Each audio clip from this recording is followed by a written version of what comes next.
thing money can't buy is your mama. She's for free and everybody knows it.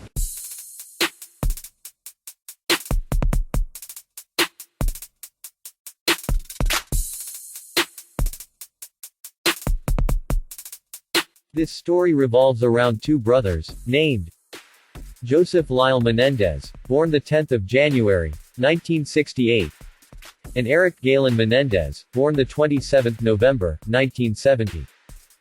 They would later be known as the infamous Menéndez Brothers. After being convicted for killing their parents, back in 1996, they were tried separately. But, with both juries deadlocked, they were unable to establish a verdict, leading to a mistrial. The next time the boys were tried, it would be together.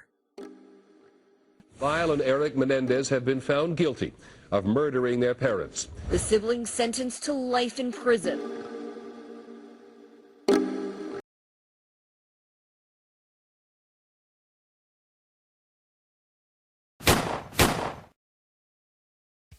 Jose Enrique Menéndez was born in Havana, Cuba, on 6 May, 1944, and moves to America when he was 16. He then meets the love of his life, Mary Louise Anderson, while attending Southern Illinois University, later tying the knot in 1963. Settling in New York, with Jose obtaining an accounting degree shortly after. Jose and Mary starts a family, with the birth of their firstborn on the 10th of January, 1968. A son, who they named Joseph Lyle Menéndez. A few years later, on the 27th of November, 1970, they would be blessed with the birth of their second child, another boy, who they named Eric Menéndez. In 1986, Jose's career is doing well, and he moves the family to California, and into a Beverly Hills mansion. Eric would attend Beverly Hills High. He was considered an average student, academically.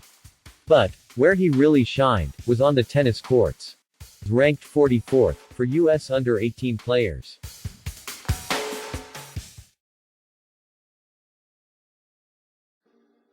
It's the evening of the 20th of August, 1989.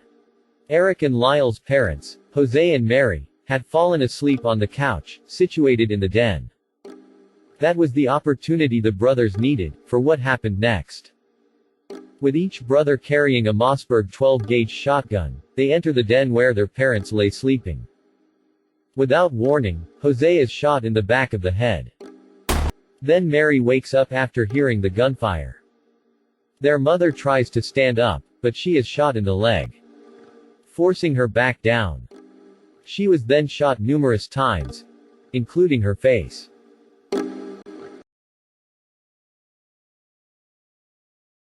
The brothers claimed that they had returned home from a night out. Shortly after entering their home, they discover their parents, already dead. Lyle then calls 911. Beverly Hills emergency? Yes, police.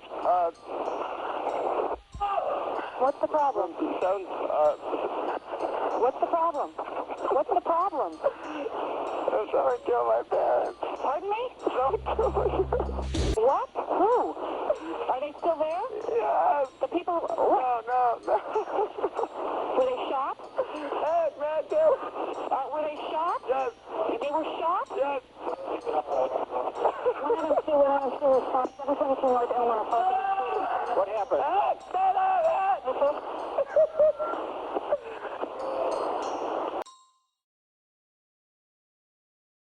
During the investigation, the boys explained that they had been out to the movies.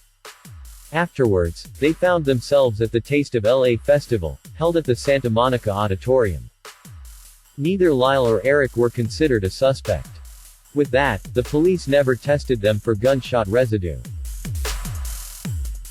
After receiving their inheritance, the boys were seen spending large sums of money, buying extravagant items, like watches, new cars, new residential accommodation, even a restaurant, with a couple of overseas trips thrown in for good measure. Eric and Lyle would later vacate their family Beverly Hills mansion, and move into their adjoining condos, out in New Jersey. The police picks up on their reckless spending, with them concluding that maybe Eric and Lyle was behind the murders, theorizing money is their motive.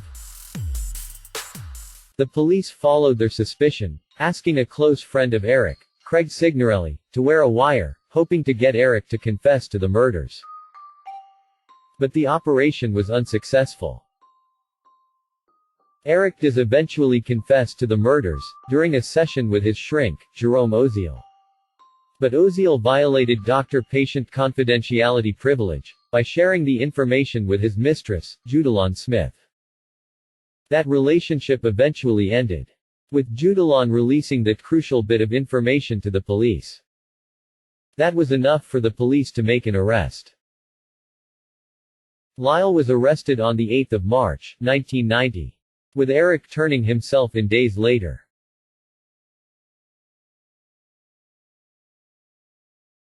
The case grew in popularity, after it was aired on national TV. According to the brothers' defense, it was stated that the boys were sexually abused by their father, describing him as a cruel perfectionist and pedophile. With their mom being described as mentally unstable, also called an enabler, further motivating their father's behavior, adding that she was an alcoholic and drug user. Their allegations were further supported by their families, with many testifying on the brothers' behalf. With the defense providing additional photographic evidence showing Lyle's and Eric's genitals, taken by their dad when they were younger. The prosecution argued that their parents' murders were motivated purely for financial gain. It was discovered that a few weeks prior to the murders, the boys stated that the sexual abuse had started up again, which led to heated confrontations between the boys and their parents, claiming their dad threatened to kill them if they chose to speak out. It was also mentioned by the boys that their parents were acting rather sketchy. Later, they stumbled across rifles that was stored in their parents' bedroom. Paranoid, they believed that their father was planning on killing them. Then on the 20th of August, 1989, after they confronted their parents over the abuse, the boys decide that it was time to arm themselves. Lyle and Eric exits their Beverly Hills mansion, with the two boys proceeding to load the shotguns they had obtained. With Eric later stating, "As I went into the room, I just started firing. I was just firing. As I went into the room, I just started firing."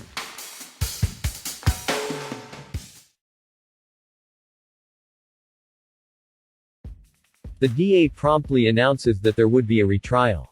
This was after their first trial ending with the two juries deadlocked. The second trial had minimal media coverage, with the presiding judge, Stanley Weisberg, banning the use of cameras in the courtroom. Also, the judge did not allow testimony relating to the sexual abuse claims. Eric and Lyle were convicted on 2 counts of first-degree murder and conspiracy to commit murder.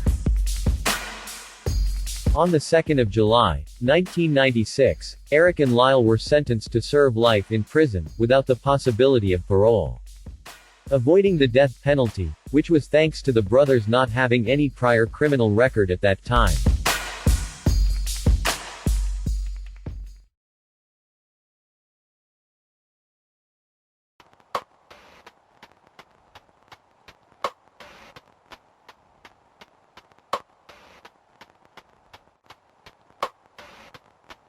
Lyle married Ann Erickson on the 2nd of July, 1996.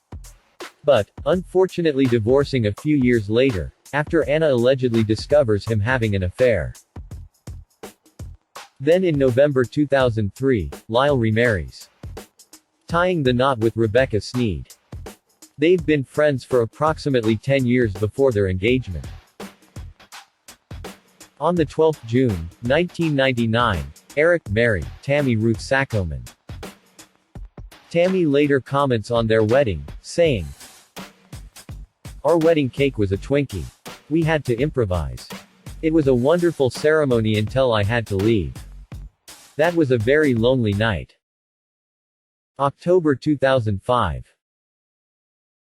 In an interview with ABC News, Tammy describes her relationship with Eric as Something that I've dreamed about for a long time.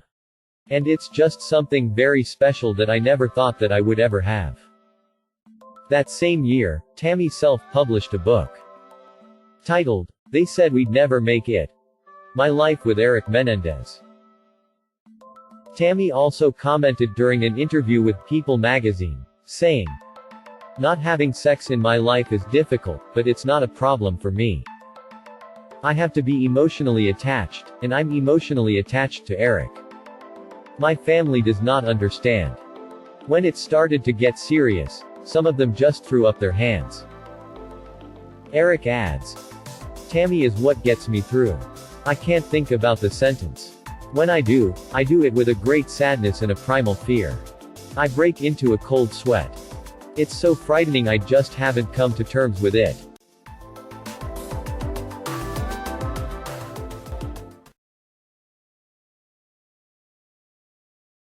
One of their last times together, their 1996 interview with Barbara Walters. We will spend the rest of our life in prison.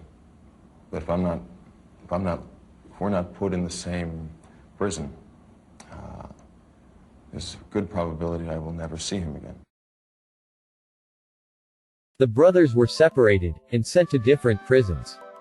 Then in February 2018, Lyle was moved from his Mule Creek State Prison, to the Richard J. Donovan Correctional Facility. But they were housed in separate cells. On the 4th of April, 2018, Lyle was eventually moved into the same housing unit as Eric. They were reunited, seeing each other for the first time in 22 years. Lyle burst into tears, and Eric burst into tears, and they hugged each other for several minutes. They didn't say anything for a few minutes. They just hugged Two each brothers, other. partners in a crime, in a sensational murder case, reunited after decades apart. Eric and Lyle Menéndez, who were convicted over 20 years ago in the brutal killings of their parents, they're now in the same... Dan, that's right. They weren't allowed to talk to each other on the phone, so they communicated through each other's wives. They wrote letters, even played chess by sending their moves back and forth through the mail. And now, after applying to be in the same prison multiple times over the years, that request was finally approved.